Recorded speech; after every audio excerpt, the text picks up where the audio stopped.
Um, well, welcome everyone to this. Good morning. I, I think it's our first Wednesday testimonial session. So we're hoping to have it be a little more of a kind of a testimony of learn more about Kyle's journey. And I see Joe's also joined us, and he may also chime in here, but uh, share about his journey and then we'll have some time for Q&A. So afterwards, Kyle, as you know, is the CEO of our Sunday Visitor.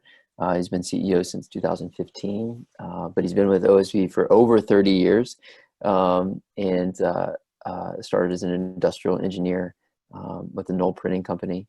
He's been part of 6 acquisitions at OSV. I'm sure he has some great insights and stories from that.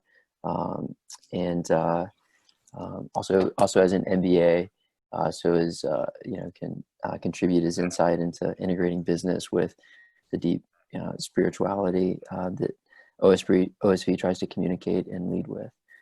So, Kyle, thank you for joining us, and we'll just kind of turn over to you to share some of your journey at OSV and personally as well with the finalists, and then have opportunity for Q&A.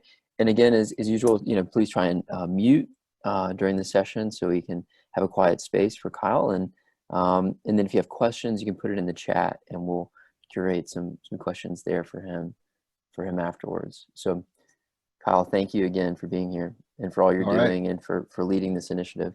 Yeah, thank you, John. Well, it is a real pleasure to be here with you.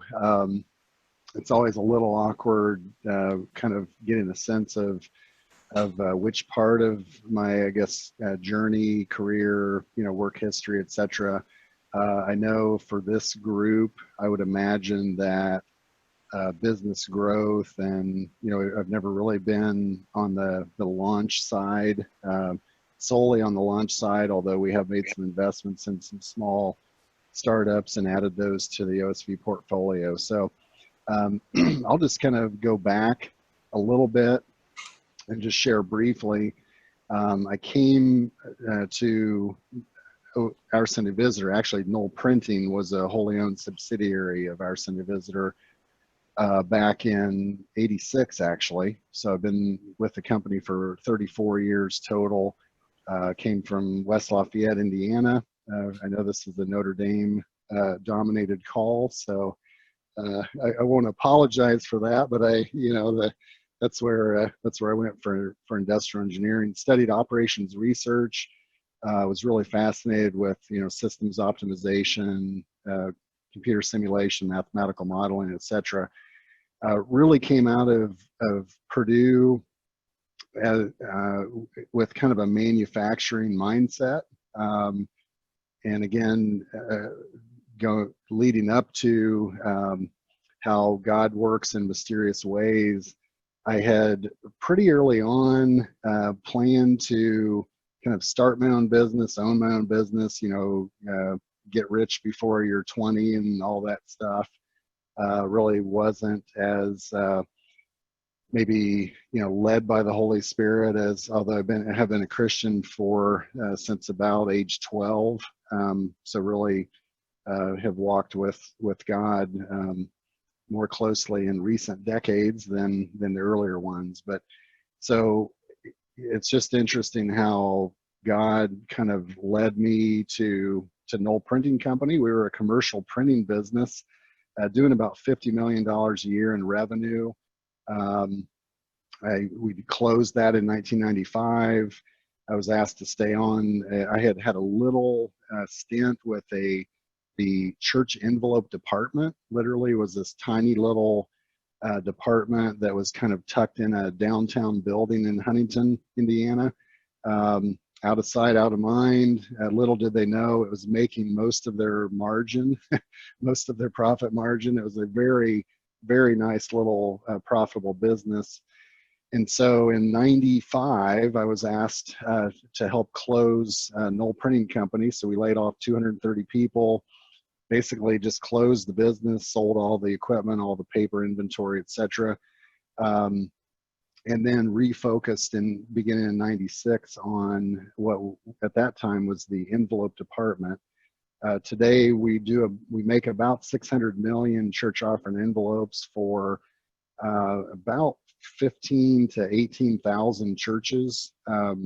We serve 15,000 of the Catholic parishes in the United States, about 10,000 of those with envelope products.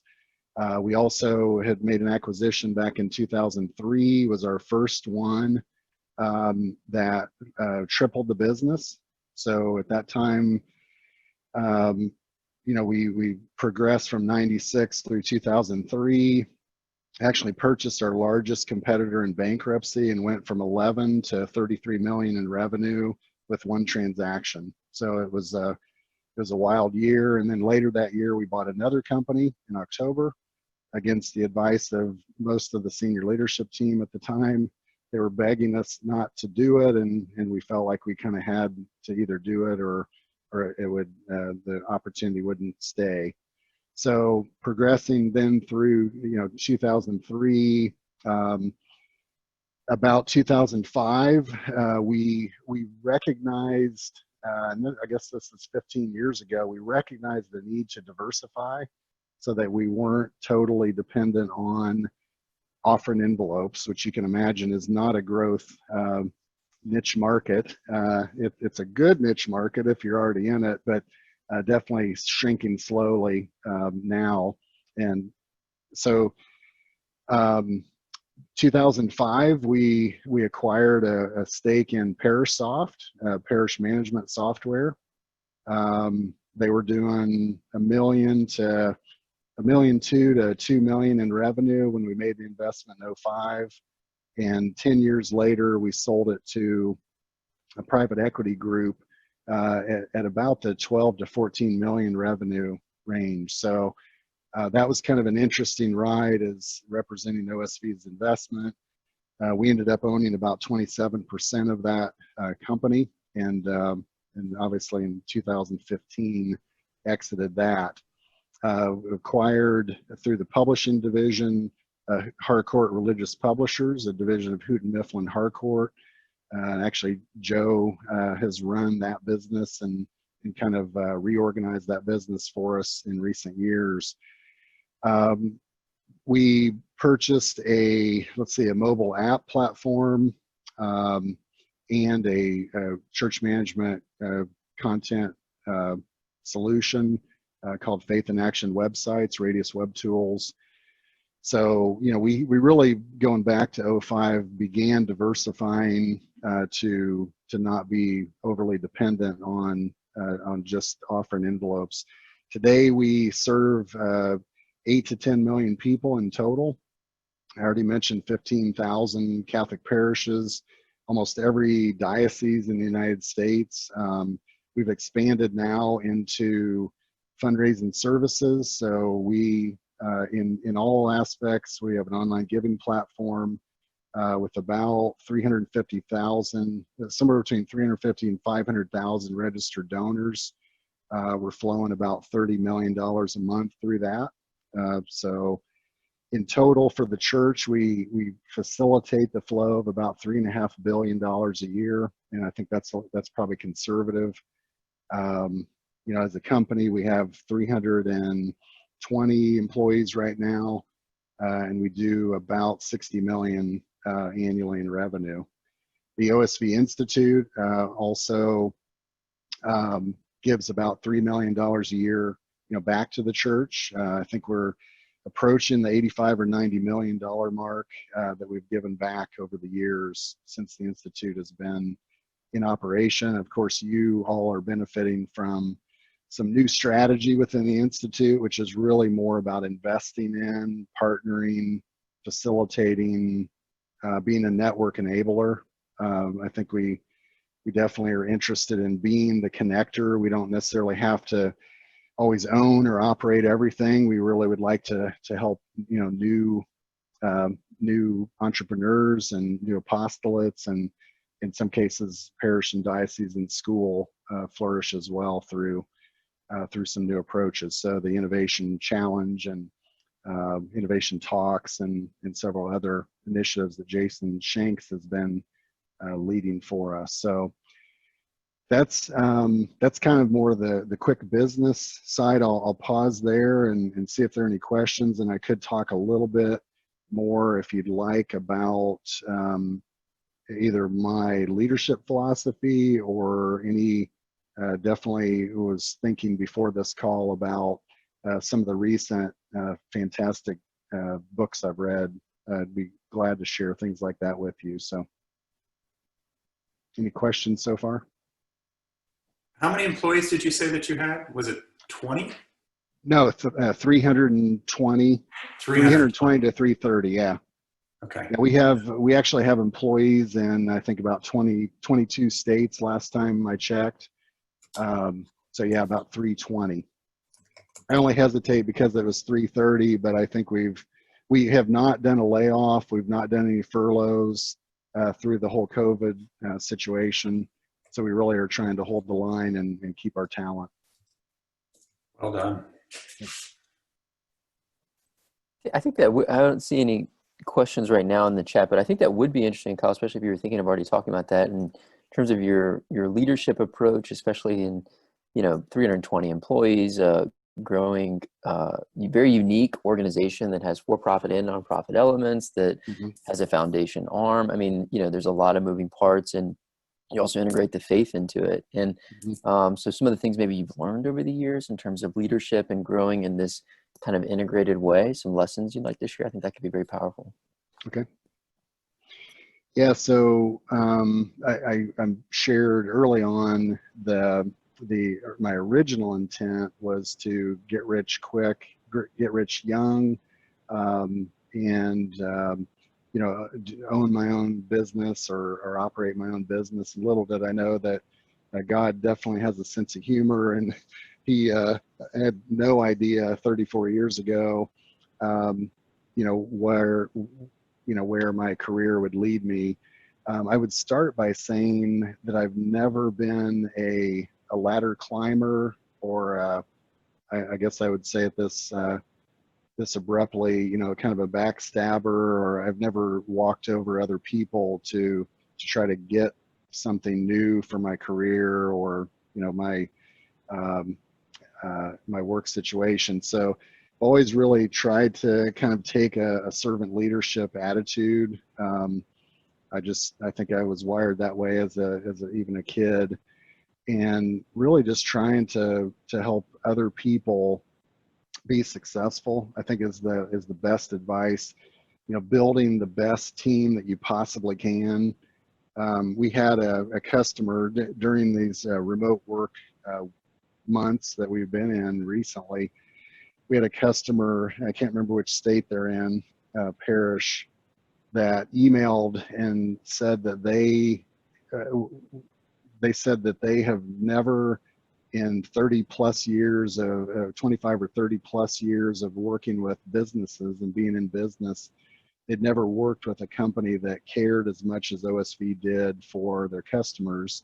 And she asked if the Holy Spirit kept an office in the facility. And of course, we have the Chapel of the Holy Spirit in the facility. So technically, yes, he does. So, but I think just trying to build that culture into just serving each other internally, internal and external customers. We really try also not to kind of flip-flop on strategy and even cultural direction. Really try to identify some simple concepts that we can just continue to reinforce and follow. And obviously your strategy has to change over time. It doesn't mean that remains etched in stone, but really, what are you going to hang your hat on as your core principles? And servant leadership and service and being faithful to the Catholic Church. Really just treating our employees the way we would want to be treated. And so the other core piece of our culture, I would say, is continuous improvement, operational excellence. So we've talked for years about kind of five core focus areas if we think strategically. One would be growth, one would be mission, customer satisfaction, which we later changed to customer success, because happy customers that aren't successful, you know, they're happy but they're not successful. So if we can help them be successful, they're obviously going to be happy too. Operational excellence and financial performance. So, you know, if you notice, we, as a 501c3, that we do have a C corporation holding company, which is very unique. We get a lot of questions as a 501c3 not-for-profit. We get questions about, well, how do you run that? You know, those for-profit investments. I think we have 5 or 6 legal entities kind of that make up OSV as a whole, and so you know, we have that flexibility really to make investments that fit our mission, obviously in the long run, and you know, still kind of fit together operationally. We really have been embracing lean manufacturing, Toyota production system, for all you Toyota fans, if there are any out there. And so, you know, we've been on that journey for actually 17 years now. And again, an example of not just doing a soup of the day, you know, buzzword, hey, or, you know, found 3 new buzzwords, so we're going to use those as our strategic focus. It needs to be simple. It needs to be reinforced daily, and it takes a lot of hard work. So we've done, we process mapped well over 1,000 business processes throughout the company. Those happen in cross-functional teams where, you know, it could be 5 or 6. Usually it's probably 8 to 12 people that will take a whiteboard wall room and cover it with business process. It's literally putting the way we do business, the way we serve customers, the way we fill orders, the way we make product or publish books or periodicals or do software development. It's really putting it under a microscope and continuing to focus in closer and closer and closer to peel back the layers, and as Toyota would say, to get rid of the waste, and also to mistake-proof process. So we've been very focused on that. I would go back also to the first leadership book I read, and this is really old school. I don't know if any of you ever even know who Warren Bennis is, but On Becoming a Leader was one that my uncle had recommended a long time ago, and so that's one that stuck with me. More recently, though, when we talk about strategy, strategy and focus, I would say Steve Jobs, the biography, which maybe some of you have read. The other one is Bob Iger's book, The Ride of a Lifetime, on the Disney journey.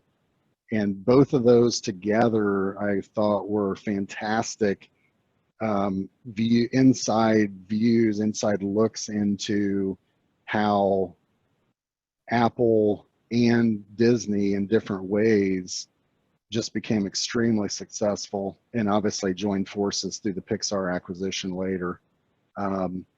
So anyway, those are two recent reads. Reading John D. Rockefeller's biography right now, but that's old school oil stuff, not nearly as valuable. So I'll pause there and see if there are any questions thus far. Yeah, great, thanks for those insights. And I've been to y'all's office and seen that strategy, the room, and just writing all around it. And I don't even remember, yeah, and it's all written at a standing level. You just feels like activity in there. It's really, really pretty cool place to be. There's a question here about, so this is from Karina at My Prayer Corner. I'm transitioning into a nonprofit, and the mission is focused on getting kids to pray, helping kids to pray. And do you have advice on building a nonprofit board, who to choose, etc.? And I'm also curious if there are capabilities like printing that that we might be able to tap into to help spread our mission.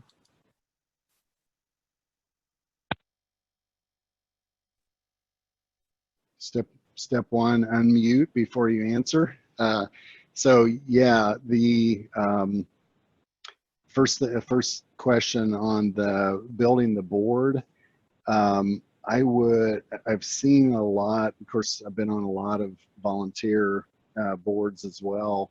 And I've seen a lot where people will set out to just try to get, you know, almost like a sampling of everybody they can think of, every role. I would be as strategic as you can early on. You'd be much better served by a smaller number of advisors who obviously really care. I mean, they have to care in the mission and the purpose. And I think using, there are even advisory boards sometimes are that phrase is used as opposed to like a full board of directors. But I would probably start small and be careful who you pick. In a privately owned business, you know, there's a very interesting, obscure read from Clay Mattill, who built Iams Pet Food. Actually, I think he's built that into, sold it to Procter & Gamble for $2 or $3 billion. But he talks a lot, Clay talks a lot about boards of advisors and how critical that is to get people who, you know, aren't necessarily just like-minded. I mean, they're definitely totally bought in to the culture and purpose, but trying to get some varied skills as well. You know, if you could find 3, 4, or 5 people who really have an interesting mix of skills, you know, some that have been there, done that, others who kind of understand more of the, whether it be social service delivery or, you know, whatever the key needs are. As far as support, I mean, we'd be glad as a company to talk to any and all of you, you know, as needed. We do a lot in the kind of, as I mentioned, the fundraising services. I think we do things, I think we're up to about 16 diocesan appeals. You know, we do, you know, 1,000 to 1,500 parish level fundraising services. We're launching Catholic school fundraising, donor development, etc. So we do have significant print, manufacturing, distribution capabilities. We'd love to share those with you.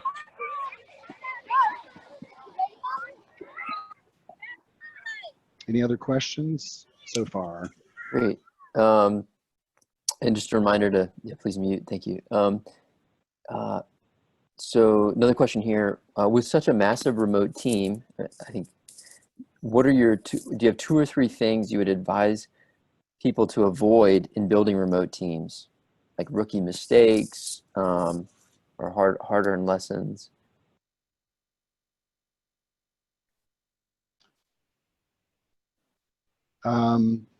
So fortunately, we have had very good results with, you know, I think in Huntington we have, we probably have 175 to we might have close to 200 people in the Huntington facility. 100 of those are manufacturing distribution, so it might be a little more than that. So ours is kind of the opposite. Ours was a hesitancy to build a remote team. I should say too, we've become a software company. So we actually, I think we have 16 developers, 2 full QA teams, product managers, etc. So we're, you know, we operate a software development as well. That was one that we, over time, would have fantastic talent that in some cases would relocate for family reasons. I think we have somebody in Las Vegas. I think we have somebody maybe near LA, a couple others, and we were kind of learning slowly that the remote work environment could be very efficient and effective. The whole COVID pandemic caused us to have to effectively run for the hills, grab your pencil and your pad of paper and head out. Many of our employees didn't even really, they were so ingrained in kind of the on-site work methods and environment that they didn't have, hotspot capabilities. They didn't have cell phones, and they might not have had a laptop or a portable device. So kind of had to scramble to do that. We're looking at this maybe the opposite side. I don't know if we've made rookie mistakes in the past, but we're looking at it more favorably now. I would say that it can be, flexible work arrangements can be effective and efficient, more so than we probably thought before COVID hit. So the other thing I would add too is I think communicating, you all have heard this in the 90 e-newsletters we all get every day about COVID and leadership, but I think communicating more and early and often, you in a remote environment, you really can't over communicate, and so that's my feedback on just the limited experience there. Thank you. This question is from Bill from Catholic Sprouts. What do you see as the biggest benefit of operating for-profit and nonprofit organizations?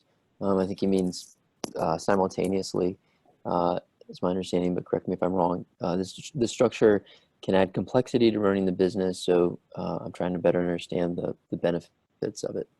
That is a fantastic question, actually, and one so whoever asks that gets, I don't know if they get extra credit today, or we'll buy them a free taco at Taco Bell, something.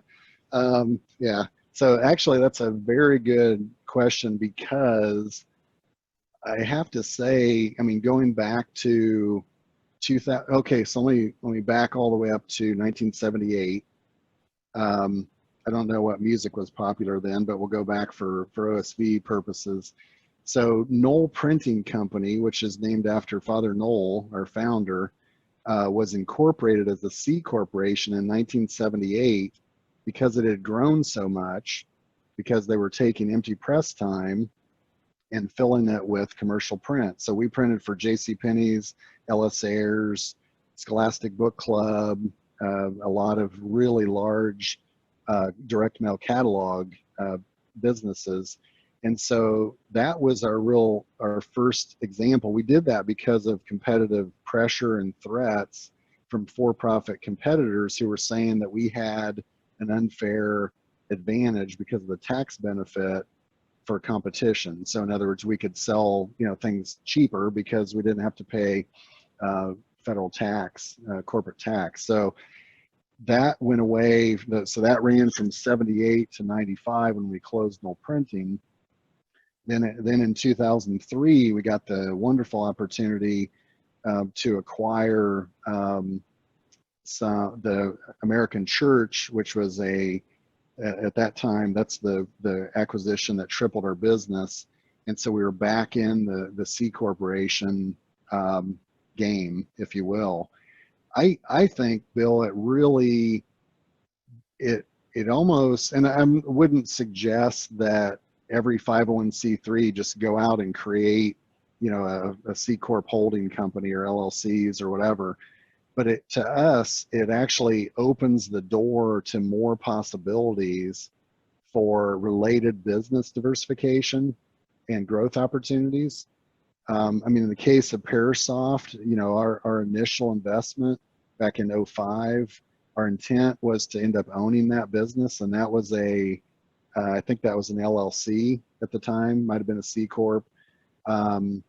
So, you can, as a 501, you can acquire, an LLC or a C Corp, sub S, and doesn't work so well, but, and maybe roll that into your 501, operations longer term. We did the same thing with Radius Web Tools, the website content management solution.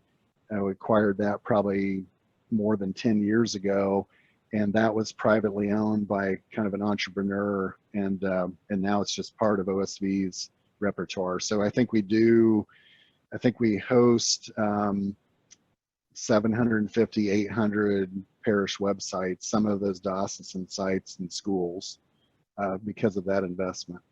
So I just think it provides flexibility. We've even kind of surprised some business owners. We're always kind of on the look for acquisitions, as they make sense strategically and missionally. So we do surprise some of those business owners sometimes with our ability just to acquire it as in a for-profit structure, and then, if it makes sense because it's primarily serving the Catholic faith, then we can roll that into the 501 and go tax exempt. Okay. Great discussion. So, Bill, do you have any follow-up questions on that? Does that answer your question? Yes, it certainly makes sense from a flexibility and acquisition perspective. Does it ever change the way you approach kind of pricing structures or anything like that? I mean, one product's better in a for-profit versus a nonprofit? Yeah, so we still have to track and pay UBI, unrelated business income tax. Mm-hmm. So, in a 501, you can do some limit of unrelated business, but you really should be tracking it and paying tax if it's not core to your IRS charter for the 501. You really need to be careful with cross charges and pricing structures. Right. Between the 501 and the C Corp or back the other way. Mm-hmm. You really can't. You'd have to be careful about sheltering tax by just way overcharging. It really needs to be kind of market based. Yeah, market based, supportable. Yeah. Yep. Thank you. Yeah. Two great questions in a row, though. I don't know if we should upgrade to the burrito or just go with a couple tacos. But I love burritos, so that's great. Yeah, great. Sounds like good lunch. All right, so this question is from Martin Ford at Harbor House. I listened to a podcast by Michael Hyatt some years ago about how they handled transition from print to digital. I didn't really understand his answer, though. How do you keep clarity of the vision for OSV when very substantial elements of your business are slowed down or phased out and new elements are added in? That is another very good question. Definitely a harder question to answer with certainty. Obviously, there isn't. We don't have can't get certainty on that. But our approach really, and Joe Weichert is on with us, has brought a lot to the table with kind of our print and digital.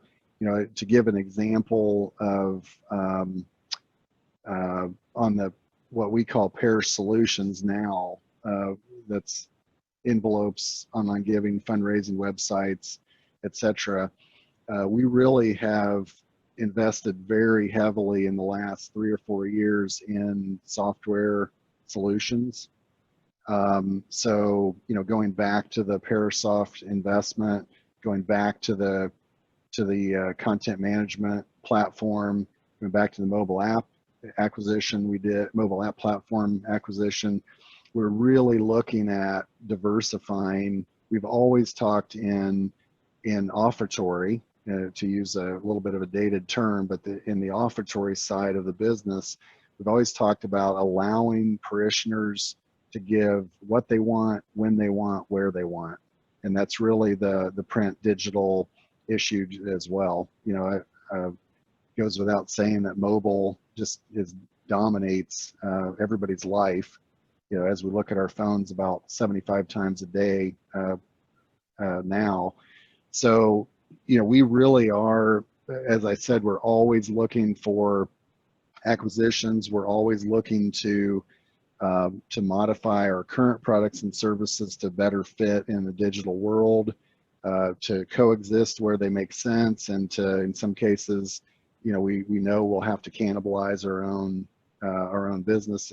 Actually, the market will do that for you anyway. So, as one piece on the print side shrinks, other areas need to grow.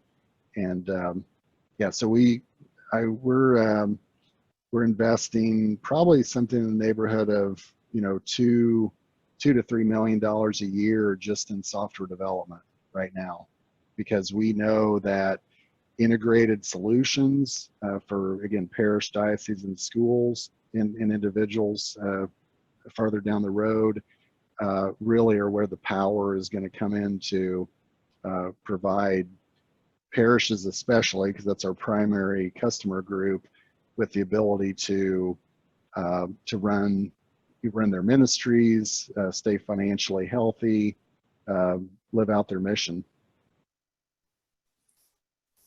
Joe, I don't know if you want to add anything to that from the digital print side, but I know that's pretty much what Joe spends most of his full-time day thinking about. Yeah, just to add a small point here, just I think the complexity of it all. I would imagine everybody in this meeting would agree that the Catholic Church is not the fastest mover when it comes to new technologies, right? So you've got to kind of balance and be in both worlds simultaneously. Back in January, we made a decision to make a small investment in transforming our basically textbook-based curriculum program to digital and offering a 100% digital solution. So back in January, when we signed that agreement, I can remember waking up some days thinking, why are we doing that? We're not being asked to do this by customers. Are we ahead of the curve? Should we somehow wind that down? And then the coronavirus pandemic hit, and now we can't get that development done fast enough. So I think it's kind of important to sort of err on the side of being forward thinking and taking some risks within reason, but you're not always going to get it right. And again, it's just so important to be able to exist in both worlds. Okay, great. Thank you, Joe, for that insight. So this question, a couple people had emphasized this question. What's a story of actually, before this, I wanted to do just a quick time check with you, Kyle. I think we had maybe about 45 minutes scheduled for this. If there are more questions, would it be okay to go to the full hour? Are you okay with that? Yeah, I'm okay with that. Sure. Okay, just wanted to confirm. So this question is, what's a story of one of the most successful partnerships you've had with an acquisition or ministry partner? How did you start partnership conversations with them, and how did it progress?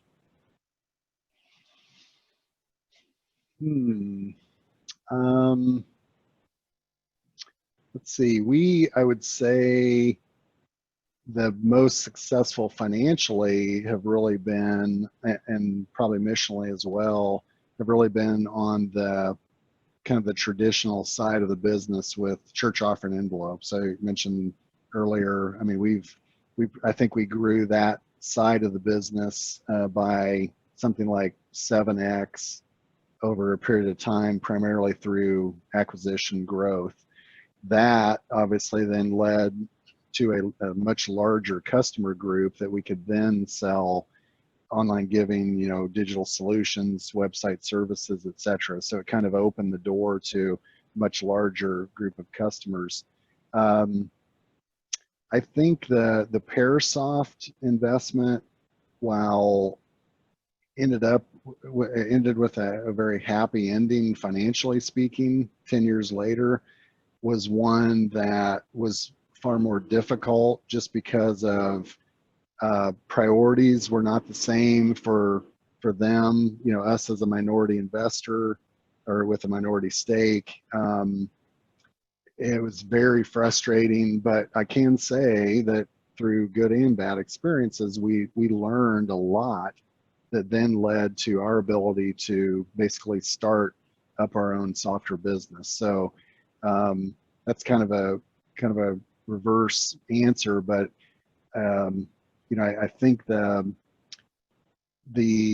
acquisition. Now, I will qualify this though to say that we know and have known for a long time that acquisitions are not they cannot be the sole answer strategically or culturally or missionally. I mean, They make a lot of sense sometimes, but often it really is about taking care of your own, taking care of the business, taking care of the customers, and really growing your capabilities carefully and strategically over time.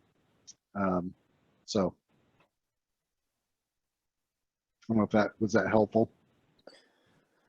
Yeah, I think so. Are there any others that, so that one was more from the business side, but, if you, put maybe the non-business hat on or the nonprofit hat and look at it from like a mission or ministry standpoint, are there any that stand out in your mind in terms of success?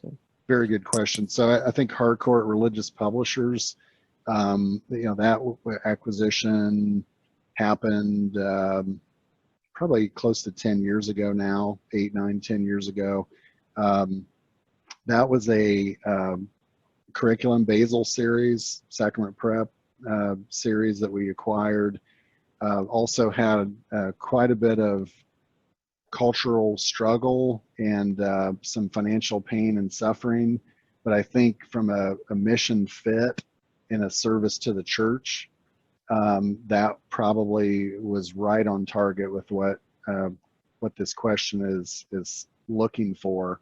It really added, I think at the time of acquisition, they were doing probably $8 or $9 million, maybe closer to $10 million, serving a lot of parishes primarily. I think 75% of that business is through parish religious ed and 25 through schools. So that's one that was, for us to have created that from scratch would have taken a long, long time, if ever, and probably would not have been nearly as good a product in the end, just because we really didn't know what we were doing.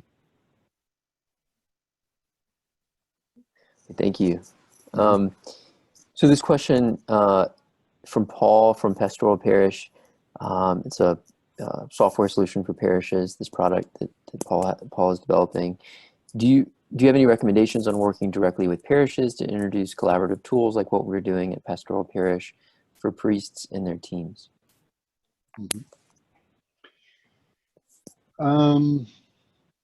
Probably, and you may already be doing this, but I think just starting almost back to the board of directors question earlier, starting with a core group if at all possible. You have to get a small number of kind of beta test examples, and some testimonials will come out of that. We spend a lot of time listening, and I'm sure you do too, listening to what those pain points are.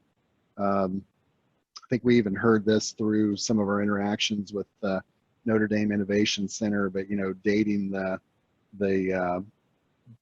the solution and marrying the problem, kind of really looking into, what can you bring through a technology solution. There are a lot out there, as you already know, and I think it's critical that you really understand, what problems or challenges are you trying to solve, and just do that just focus completely on that.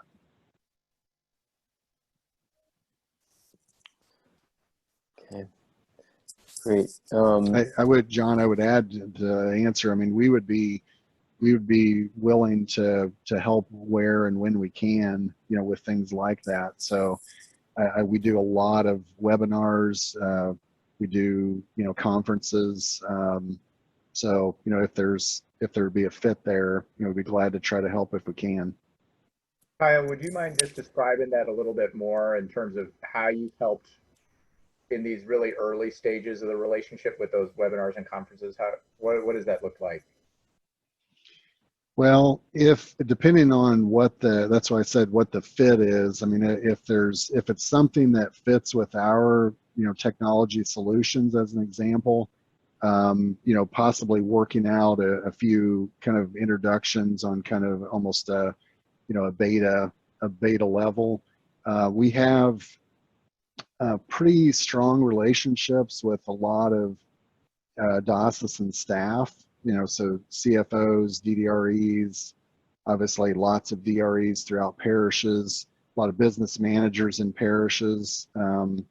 So, I couldn't guarantee anything, and definitely, if there's something where this is complementary to what we're doing, or just really makes sense for the parish as a service to make some of those introductions. We'd probably need to talk to our marketing team to see if, let's see, Joe, remind me of, as a Hallow app, I think was an example of one that we just had them tag along to a conference. Yeah, and I think another good example, Kyle, is a startup by the name of WalletWin, which is run by just a terrific young Catholic couple who's got a solution which is perfectly timed, by the way, for personal financial management, aimed largely, very broadly in the secular world, but they're also working on a parish version of that they can sell in. And we see, as Kyle said, a really good fit and alignment with what OSV presents to parishes in terms of financial stability and so forth. And that, a parishioner's own personal finances that are in order is going to likely lead to a family that's able to donate more. So what we've done is stepped up and said, hey, we know that WalletWin, for example, does webinars from time to time, and they had asked us if we would be interested in sponsoring it. No exchange of funds, but rather to help promote it, as well as one of our colleagues on staff here, Lindsay Reason, who is the editor of Teaching Catholic Kids, which is a pretty popular newsletter and website, is going to actually help moderate that conference. So kind of adding some more credibility for them as well. So we can be super creative about this, and would love to talk to anybody who wants to explore the possibilities. Well, and Joe, what we might do is just almost think of that as batch, like which are the right groups to socialize which one. And so for all the racers online, I am happy to take point on coordinating that as well. So it's not necessarily just kind of onesie twosie requests, but I mean, possibly everyone could use something, and that we could think creatively about how to get exposure for you guys and some type of experiment. Yeah, and if I could add just one point to that too, John, collaboration is like a key value at OSV. And that's part of the reason why we're all on this call today, by the way, and why the Innovation Challenge exists, largely under Kyle's leadership and also what Jason Shanks has built out within the Institute. But, we really strongly believe in that the notion that a rising tide lifts all boats. We also realize that OSV is uniquely positioned to help put the spotlight on different organizations of all sizes, including startups, to try to help get the visibility for a solution that we feel is really going to be impactful. So as Kyle said, no promises can be made, but we would love to explore. Well, maybe what we'll do for racers, if you use the Slack channel to tell us who you're trying to reach, I can basically put that into a digest. And Joe, maybe your point, and I share with you and say, all right, what makes sense here? Okay, thank you. Yeah, the other example I'd give, and they started maybe in a similar way, but Bibles On. I don't know if you all or any of you know Mosango Osong with Bibles On and Catholic Brain, but those were two also that he actually started both of those. He's kind of a serial entrepreneur, but we've since invested in both of those companies. And so that was an example at a large, I think it might have been LA Congress conference. Mosango tagged along, and we made a booth section for Bibles on tablets. And yeah, I mean, we just, I think that adds value to OSV. That's not the sole reason we would do something like that, but it really adds value when, whether it's LA Congress or a development conference or whatever it might be, International Catholic Stewardship, where you see, 2,000 people come through, we aren't just talking about books and periodicals and offering envelopes, so we can start talking about new solutions, you know, creative, entrepreneurial type endeavors. That's great. That's exciting. So this next question: Who have you seen be most successful in marketing Catholic products to families? Who's been successful in marketing to churches? You know, maybe some like insights. You know, best practices, worst practices, and in reaching these different channels you've seen. Mm-hmm. Well, I think the easy answer would be people like Matthew Kelly. He's kind of built a marketing machine. Actually, our director of sales and consulting son works for Matthew in his organization. So there's a little bit of a OSV connection there. But, you know, he's obviously, that's a personality driven company / apostolate. So those can be riskier, you know, from a staying power standpoint, but he just does a fantastic job of communicating their purpose, their mission, you know, what they're doing.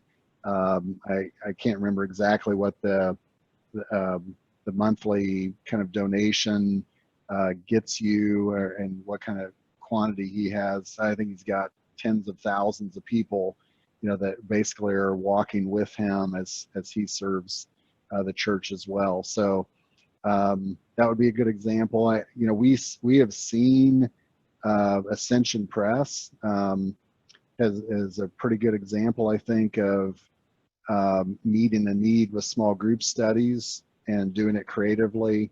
Ascension Presents is a really good example of kind of a pivot that they did away from just, you know, DVD package small group studies to streamed, accessible, you know, mobile content. And Joe, I don't know if you have any examples there as well. Yeah, it's an interesting question because I would, like on the families piece, I think it's more fragmented than, say, you know, the way Google dominates search. There's no single player you could point to and say they've done exceptionally well. In fact, there's a lot of really small players. We Believers is one that I think is based in Cincinnati, and we distribute some of their plush toys and pop-up mask kits and so forth for kids. I would argue too that you know, we in fact made an acquisition, I guess it's almost 2 years ago now, of an imprint called Peanut Butter and Grace that has had at the time about 40 titles spanning really young children all the way up to the young adult. And there are other publishers that I think do pretty well there as well. But it is really pretty highly fragmented. Now, when you talk about marketing and selling into parishes, I know this is kind of self-serving, but I would argue that nobody probably does it better than OSV. And it's for a number of reasons, including the fact that we've got such great product variety. So we're not just taking one thing in there and talking to one decision maker within the parish. We've got touch points really across the entire parish and reach by far the majority of parishes in the country. Okay. Great. I'm embarrassed that I forgot OSV as an example, John. No, not really. Thank you, Joe. Yeah, well, always trying to learn from others, and maybe there's a humility embedded in that, so that could be good too. All right, great. So, and also we have Steve Abdallah on the call from We Believers, so he wanted to say thanks, Joe, for mentioning them in your comment. Okay, so this question is from Sean from Etche Films. You've been innovating a lot of practical, logistic, other types of improvements in the church, emphasis on technology. Could you speak to any of the cultural enrichment projects that OSV is focused on in contributing to the mission of the church? So cultural enrichment internal to OSV or throughout the church? Just if I could ask that clarifier. Sean, do you want to clarify? Yeah, I was thinking in regards to OSV's mission. So where are you guys looking, if any? You know, what sort of cultural projects are you focusing on these Yep. days? Okay. So we have some pretty well defined product groups. We have 8 of them. I won't attempt to list them right now, but you know, it's everything from adult faith formation, religious education, to parish and diocesan financial health, etc. I would say, you know, culturally, as far as serving the church and serving individuals and households, as some of these questions have pointed to, we really are, well, first of all, doing things like the Innovation Challenge to try to cast our net wider, to be aware of, be involved with, possibly be investors in, you know, business partners, whatever that looks like. The other I would say is, you know, we really are looking at, so we have a current project with Jim Wahlberg that had led to a movie about addiction. It's called What About the Kids? And it's a 30-minute short film. Jason Shanks led the charge with Jim on that. We're publishing his book, which definitely deals directly with addiction and the challenge that, you know, he went through, and then his recovery. And so we are, I think the best way to answer your question, Sean, is we're looking for new areas, you know, new methods. We can't stay, and we aren't staying heads down, you know, publishing books or making envelopes or, you know, writing software, where we're really looking at what do people need. In many cases, they need hope, right? I mean, especially now in the whole addiction category, we kind of fell into that accident. We don't call them accidents, we call them Holy Spirit moments. But you know, really, that door was opened, and you know, Jim has a story that he shared with the whole OSV packed conference room, and you could hear a pin drop. I don't think anybody wanted it to end, and you know, then that turned into his book, which will be coming out soon. So really, we're just trying to look for new methods and new areas, you know, new pathways. We talk a lot about remaining relevant as an organization. You know, we're 108 years and counting, but that doesn't mean anything if you lose your relevancy. And you know, so then, you know, who cares? So you know, we are very focused internally and externally on our mission. In the shortest version, Father Noll would have said it's to serve the church, which can mean anything and everything, but we really do rely on that we're there to serve, you know, parish and diocese, individuals, schools, families, yeah, and really trying to be mindful of cultural challenges, societal challenges, etc.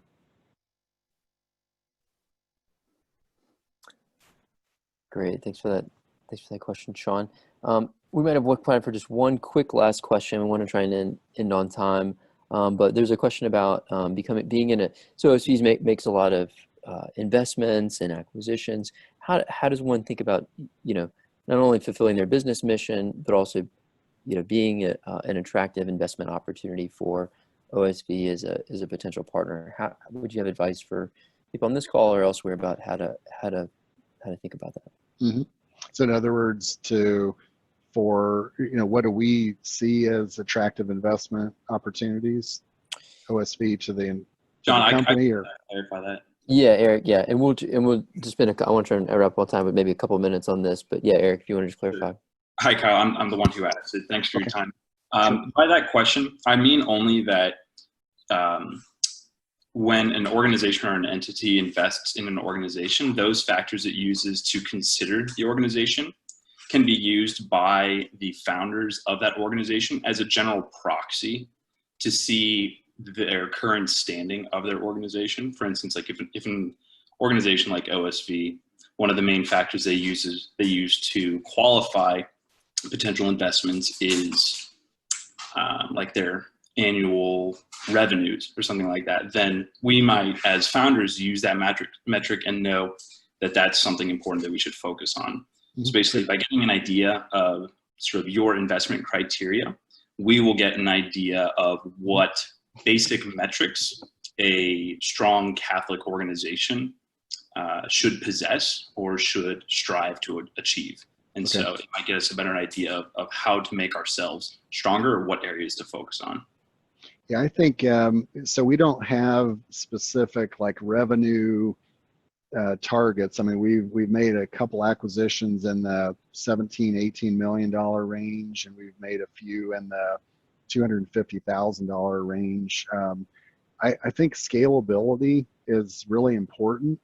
And it isn't just that everything has to get big or be big, but we definitely look at OSV's mission and purpose and is our ability to reach the church. I mean, to reach across the United States, and more some elsewhere, outside of these borders. But so I think growth potential, the ability to scale, obviously cultural fit, and kind of a meeting of the minds of founders, and we've had some good examples of that, and we've had some challenging examples, to be honest, where we've made investments of $1 million as an example in one business, and then learned that the founder just wanted to continue to do everything the way he'd always done it, and not change anything, and just call us if he needed more money. So those are not matches made in heaven.